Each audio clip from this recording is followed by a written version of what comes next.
ముందుగా అందరికీ దసరా పండుగ శుభాకాంక్షలు. అసలు దసరా అంటే ఏంటిది? దసరా అంటే సంవత్సరానికి ఒకసారి. ఓకే, అంటే దసరా ఎందుకు జరుపుకోవాలి? మంచితనం కొరకు. ఏం చేస్తారు దసరా రోజున? పిల్లలు కోసుకుంటారు, కథా కార్యక్రమాలు ఆడుకుంటారు, తింటారు, తాగుతారు, అన్ని విధాల సౌకర్యం చేసుకుంటారు. అందరికీ మంచిది. ఇంకేం చేస్తారు దసరా రోజు? జంషెట్ కాడ జంబ్యాకు దమ్ముతారు. ఓకే, సాము చేస్తారు. అందరికి మళ్ళీ చిన్నలకు పెద్దలకు అందరికి పెడతారు. బలాయి తీసుకుంటారు. అన్ని సౌకర్యాలు జరుగుతాయి.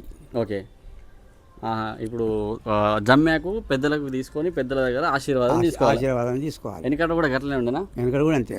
ఇప్పుడు అది ఇంకోటి మన ఏంది పాలపిట్టని చూడాలంటారు. పాలపిట్టను చూసుకున్నారంటే బయలుకి వెళ్ళి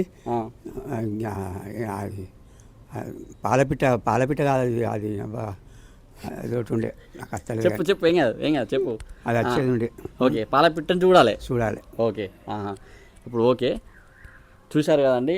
వెనుకట అయితే ఎట్లా మనము పద్ధతులు పాటించినామో అవన్నీ అంతగా చేయకుండా ప్రతి ఒక్కరు దసరా రోజున ఖచ్చితంగా జంబాకు దింపుకొని జంబాకు ఖచ్చితంగా పెద్దలకు పెట్టుకొని వాళ్ళ ఆశీర్వాదం అయితే తీసుకోవాలి. దాన్నే దసరా పండుగ అంటారు యాక్చువల్గా. మళ్ళీ దీనికి ఆశీర్వాదం తీసుకుంటే పెద్దలకు కానీ పిల్లలకు కానీ చాలా మంచి జరుగుతుంది. ఇప్పుడు నేనైతే మా తాతతోని ఆశీర్వాదం తీసుకుంటున్నా. అలా తీసుకో.